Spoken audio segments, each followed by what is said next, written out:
Iran के आसमान में मंडराते लड़ाकू विमान और समुद्र में तैनात अमेरिका के जंगी बेड़े इस बात का सबूत हैं कि दुनिया एक बहुत बड़े आर्थिक भूचाल की कगार पर खड़ी है।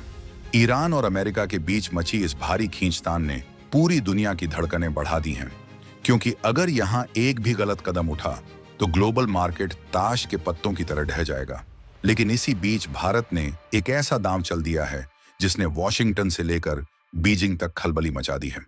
अमेरिका सोच रहा था कि संकट की इस घड़ी में भारत उसके पीछे खड़ा होगा, लेकिन भारत ने खाड़ी देशों के साथ मिलकर डॉलर की बादशाहत को सीधी चुनौती दे दी है। रूस और चीन भी हैरान हैं कि आखिर भारत ने इतनी हिम्मत जुटाई कहां से कि वो अकेले ही ग्लोबल इकोनॉमी का रुख मोड़ने निकल पड़ा है। क्या भारत का यह फैसला दुनिया से डॉलर का नामो निशान मिटा देगा, या फिर अमेरिका इस हिमाकत का कोई बड़ा जवाब देने वाला है? असली खेल तो अब शुरू हुआ है। पश्चिमी देशों की दादागिरी और प्रतिबंधों के खेल ने ईरान को चारों तरफ से घेर रखा है। मिडिल ईस्ट में तनाव इस लेवल पर पहुंच चुका है कि तेल की कीमतें आसमान छूने को बेताब हैं। ऐसे में पूरी दुनिया की नजरें इस बात पर टिकी थीं कि भारत क्या करेगा।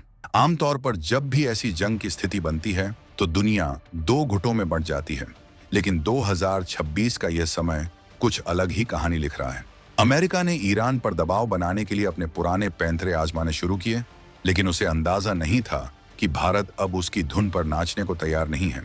भारत ने साफ कर दिया है कि उसकी अपनी जरूरतें और अपने हित सबसे ऊपर हैं, और यहीं से शुरू होती है वो कहानी जिसने ग्लोबल सुपर पावर्स की नींद उड़ा दी है।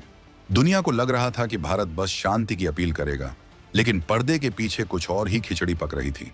भारत ने सीधे सऊदी अरब, संयुक्त अरब अमीरात यानी यूएई और कतर जैसे खाड़ी देशों से संपर्क साधा। ये वो देश हैं जिनसे दुनिया की तेल की जरूरतें पूरी होती हैं।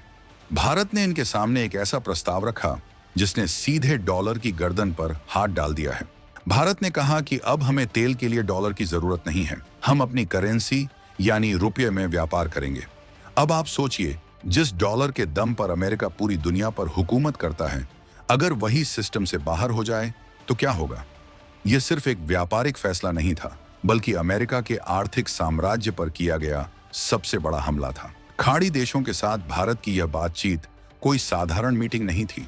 इसमें 2026 के उन आंकड़ों पर बात हुई जो बताते हैं कि भारत अब दुनिया की तीसरी सबसे बड़ी अर्थव्यवस्था बनने की राह पर बहुत आगे निकल चुका है। भारत हर साल अरबों डॉलर का कच्चा तेल खाड़ी देशों से खरीदता है। अब तक यह सारा लेन देन डॉलर में होता था, जिससे डॉलर की डिमांड हमेशा बनी रहती थी। लेकिन भारत ने अब लोकल करेंसी ट्रेड का जो कार्ड खेला है, उसने अमेरिका के माथे पर पसीना ला दिया है। खाड़ी देशों ने भी इस बार भारत का साथ देने का मन बना लिया है, क्योंकि उन्हें भी समझ आ गया है कि एक ही देश की करेंसी पर निर्भर रहना खतरे से खाली नहीं है। लेकिन क्या अमेरिका चुपचाप अपनी बादशाहत को गिरते हुए देखेगा? जैसे ही यह खबर रूस और चीन तक पहुंची, वहां के गलियारों में सन्नाटा छा गया। रूस खुद डॉलर के जाल से बाहर निकलने की कोशिश कर रहा है और चीन अपनी करेंसी युआन को ग्लोबल बनाने का सपना देख रहा है। लेकिन भारत ने जिस तरह से साइलेंटली खाड़ी देशों को अपने पाले में कर लिया, उसने इन दोनों दिग्गजों को भी सोचने पर मजबूर कर दिया है। चीन को लग रहा था कि वो एशिया का लीडर है, लेकिन भारत के इस कदम ने साबित कर दिया कि असली कूटनीति क्या होती है। बिना किसी शोर शराबे के भारत ने वो कर दिखाया जो चीन सालों से नहीं कर पाया। अब सवाल यह है कि क्या रूस और चीन भारत के इस नए रुपया इकोसिस्टम का हिस्सा बनेंगे या फिर अपनी अलग राह चुनेंगे? इस पूरे घटनाक्रम को समझने के लिए हमें थोड़ा गहराई में जाना होगा। डॉलर की ताकत का राज छिपा है पेट्रो डॉलर सिस्टम में। 1970 के दशक में अमेरिका ने सऊदी अरब के साथ एक डील की थी कि दुनिया का सारा तेल डॉलर में ही बिका करेगा। इसी वजह से हर देश को डॉलर जमा करके रखना पड़ता है। लेकिन भारत ने अब इस 50 साल पुराने सिस्टम की चूलें हिला दी हैं। 2026 में भारत का विदेशी मुद्रा भंडार ऐतिहासिक स्तर पर है, लेकिन भारत अब डॉलर पर अपनी निर्भरता खत्म करना चाहता है। यह एक ऐसी आर्थिक स्ट्राइक है जिसकी गूंज वॉशिंगटन के व्हाइट हाउस में साफ सुनी जा सकती है।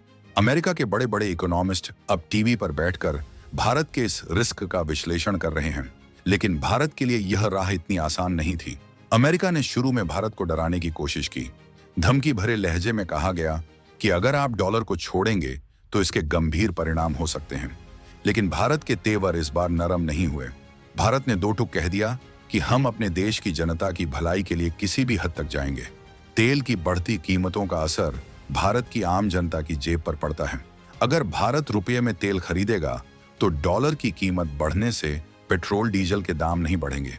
ये एक ऐसा मास्टर स्ट्रोक है जिससे भारत के करोड़ों लोगों को सीधा फायदा होने वाला है। लेकिन क्या आम आदमी इस बड़े खेल की गहराई को समझ पा रहा है? यूएई के साथ भारत ने पहले ही रियल टाइम पेमेंट सिस्टम शुरू कर दिया है। इसका मतलब है कि अब भारत का व्यापारी और यूएई का व्यापारी सीधे अपनी करेंसी में लेन देन कर सकते हैं। अब इसी मॉडल को पूरे खाड़ी क्षेत्र में लागू करने की तैयारी है। सऊदी अरब के क्राउन प्रिंस के साथ भारत की हालिया बातचीत इसी ओर इशारा कर रही है। सऊदी अरब ने भी अब मान लिया है कि भविष्य डॉलर का नहीं बल्कि उन देशों का है जो तेजी से आगे बढ़ रहे हैं। भारत और खाड़ी देशों का यह नया गठबंधन दुनिया के नक्शे पर एक नई ताकत बनकर उभर रहा है। यह गठबंधन सिर्फ तेल तक सीमित नहीं है बल्कि इंफ्रास्ट्रक्चर, टेक्नोलॉजी और डिफेंस में भी पैर पसार रहा है। रूस के लिए यह स्थिति बहुत ही पेचीदा है। एक तरफ वो भारत का पक्का दोस्त है और दूसरी तरफ वो खुद अपनी करेंसी को मजबूत करना चाहता है। रूस को उम्मीद थी कि भारत उसके ब्रिक्स करेंसी के प्लान को पूरी तरह सपोर्ट करेगा, लेकिन भारत ने अपना खुद का रास्ता चुना है। भारत चाहता है कि रुपया ग्लोबल करेंसी बने, न कि किसी गठबंधन की कोई साझा करेंसी। भारत की इस जिद ने रूस को हैरान कर दिया है। रूस अब इस सोच में है कि क्या वो भारत के रुपये को अपनी अर्थव्यवस्था में मुख्य जगह दे या नहीं। लेकिन 2026 की हकीकत यह है कि रूस के पास भी विकल्प कम है। उसे भारत के साथ कदम से कदम मिलाकर चलना ही होगा। चीन की बात करें तो उसका डर जायज है। चीन ने सालों तक स्ट्रिंग ऑफ पर्ल्स बनाकर भारत को घेरने की कोशिश की, लेकिन भारत ने इकोनॉमिक कॉरिडोर बनाकर चीन के सारे मंसूबों पर पानी फेर दिया है। अब जब भारत ने खाड़ी देशों को अपने साथ मिला लिया है तो चीन का मिडिल ईस्ट में प्रभाव कम होता दिख रहा है। चीन को डर है कि अगर रुपया खाड़ी देशों की पहली पसंद बन गया तो युआन का सपना कभी पूरा नहीं होगा। बीजिंग में इस समय इमरजेंसी मीटिंग्स का दौर चल रहा है। वो समझ नहीं पा रहे हैं कि भारत को कैसे रोका जाए, क्योंकि भारत कोई सैन्य हमला नहीं कर रहा, वो तो सिर्फ अपनी इकोनॉमी को मजबूत कर रहा है। ईरान के मामले में भारत का रुख और भी दिलचस्प है। ईरान पर अमेरिका के कड़े प्रतिबंध हैं, लेकिन भारत ने चाबहार पोर्ट के जरिए अपनी पहुंच मध्य एशिया तक बना ली है। ईरान को भी पता है कि अगर उसे अपनी डूबती अर्थव्यवस्था को बचाना है तो भारत ही उसका इकलौता सहारा है। भारत ने ईरान के साथ भी रुपये में व्यापार करने की संभावनाओं को पूरी तरह खोल दिया है। यह अमेरिका के लिए किसी तमाचे से कम नहीं है, क्योंकि अमेरिका ने पूरी दुनिया से कहा था कि ईरान के साथ व्यापार बंद करो, लेकिन भारत ने अपनी शर्तों पर हाथ मिलाया। यह भारत की उस नई विदेश नीति का हिस्सा है जहां हम किसी के दबाव में नहीं झुकते। लेकिन क्या आप जानते हैं कि डॉलर का गिरना सिर्फ भारत की जीत नहीं है, बल्कि यह ग्लोबल फाइनेंस की पूरी तस्वीर बदल देगा। अगर डॉलर कमजोर होता है तो अमेरिका की वो ताकत खत्म हो जाएगी जिससे वो दूसरे देशों पर प्रतिबंध लगाता है। अभी अमेरिका किसी भी देश को स्विफ्ट सिस्टम से बाहर करके उसकी इकोनॉमी तबाह कर देता है, लेकिन भारत ने अपना खुद का यूपीआई और रुपये कार्ड सिस्टम इतना मजबूत कर लिया है कि अब हमें पश्चिमी देशों के किसी सिस्टम की जरूरत नहीं है। 2026 में भारत का डिजिटल पेमेंट सिस्टम दुनिया में नंबर 1 है और कई देश इसे अपनाने के लिए लाइन लगाकर खड़े हैं। खाड़ी देशों के लिए भी यह एक बड़ा बदलाव है। वो अब सिर्फ तेल बेचने वाले देश नहीं रहना चाहते, वो चाहते हैं कि भारत जैसी बड़ी इकोनॉमी उनके यहाँ इन्वेस्ट करे। सऊदी अरब का विजन 2030 भारत के बिना अधूरा है, इसलिए जब भारत ने डॉलर के बजाय रुपये में बात की तो उन्हें इसमें अपना भी फायदा दिखा। डॉलर की वैल्यू में उतार चढ़ाव होने से इन देशों के बजट बिगड़ जाते थे, लेकिन भारत के साथ फिक्स्ड करेंसी अरेंजमेंट होने से उन्हें एक स्थिरता मिलेगी। यह एक ऐसी साझेदारी है जो सदियों पुराने व्यापारिक रिश्तों को एक नया आयाम दे रही है। लेकिन इस साझेदारी के रास्ते में अमेरिका कई रोड़े अटकाने की कोशिश कर रहा है। अमेरिका अब कॉरपोरेट वॉर का सहारा ले रहा है। भारत की बड़ी कंपनियों को डराने की कोशिश की जा रही है कि अगर उन्होंने डॉलर में ट्रेड बंद किया तो उन्हें अमेरिकी मार्केट से बाहर कर दिया जाएगा।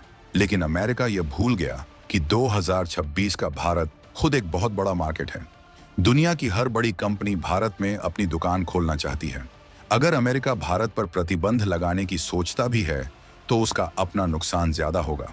एप्पल, गूगल और टेस्ला जैसी कंपनियां भारत में अरबों का निवेश कर चुकी हैं। ऐसे में जो ट्रंप प्रशासन के सामने अब बहुत बड़ी दुविधा है कि भारत को दोस्त बनाकर रखें या दुश्मन। इस पूरी कहानी में एक और बड़ा मोड़ तब आता है जब हम 2026 के डिफेंस सौदों की बात करते हैं। भारत अब सिर्फ हथियार खरीद नहीं रहा, बल्कि निर्यात भी कर रहा है। खाड़ी देशों ने भारत के ब्रह्मोस और तेजस जैसे हथियारों में बहुत दिलचस्पी दिखाई है, और मजे की बात यह है कि भारत इन हथियारों को रुपये में बेचने के लिए तैयार है। सोचिए, जहां पहले हथियारों का बाजार पूरी तरह डॉलर के कब्जे में था, वहां अब भारत ने अपनी सेंध लगा दी है। यह देखकर अमेरिका के डिफेंस कॉन्ट्रैक्टर्स की रातों की नींद उड़ गई है। उन्हें लग रहा है कि अगर भारत इसी तरह बढ़ता रहा तो उनका धंधा चौपट हो जाएगा। चीन इस समय भारत के खिलाफ एक नया गठबंधन बनाने की कोशिश कर रहा है, लेकिन उसे खाड़ी देशों से उम्मीद के मुताबिक साथ नहीं मिल रहा। वजह साफ है, भारत की नीयत और नीति में कोई खोट नहीं है। चीन जहां दूसरे देशों को कर्ज के जाल में फंसाता है, वहीं भारत समानता के आधार पर दोस्ती करता है। खाड़ी देशों को भी यह समझ आ गया है कि चीन पर भरोसा करना खतरनाक हो सकता है। इसीलिए उन्होंने भारत के साथ अपनी करेंसी को जोड़ने का फैसला किया है। यह फैसला एशिया की राजनीति में एक नए युग की शुरुआत है, जहां भारत ड्राइविंग सीट पर बैठा है। इकोनॉमी के जानकारों का कहना है कि डॉलर को चुनौती देना मतलब सीधे अमेरिका से पंगा लेना है। अमेरिका के पास कई ऐसे टूल्स हैं जिनसे वो भारत की करेंसी को गिराने की कोशिश कर सकता है, लेकिन भारत की तैयारी भी पूरी है। भारत ने अपना गोल्ड रिजर्व, सोने का भंडार इतना बढ़ा लिया है कि उसे किसी भी करेंसी क्रैश का डर नहीं है। 2026 के आंकड़े बताते हैं कि भारत ने पिछले 2 सालों में रिकॉर्ड तोड़ सोना खरीदा है। यह गोल्ड ही भारत की उस हिम्मत की असली वजह है जिससे वो अमेरिका की आंखों में आंखें डालकर बात कर रहा है। रूस और चीन के हैरान होने की एक और बड़ी वजह भारत की सॉफ्ट पावर है। भारत जिस तरह से पूरी दुनिया को वसुधैव कुटुंबकम का संदेश दे रहा है, उसने दुनिया के कई देशों को भारत की तरफ आकर्षित किया है। जब भारत ने कहा कि वो खाड़ी देशों के साथ मिलकर एक नया आर्थिक ब्लॉक बनाएगा, तो देखते ही देखते 15 से ज्यादा देशों ने इसमें शामिल होने की इच्छा जता दी। रूस को डर है कि कहीं भारत का यह ब्लॉक उसके अपने प्रभाव को कम न कर दे। वहीं चीन को लगता है कि उसका BRI प्रोजेक्ट इस नए गठबंधन के सामने फीका पड़ जाएगा। भारत की यह जीत सिर्फ कागजों पर नहीं, बल्कि जमीन पर दिखने लगी है।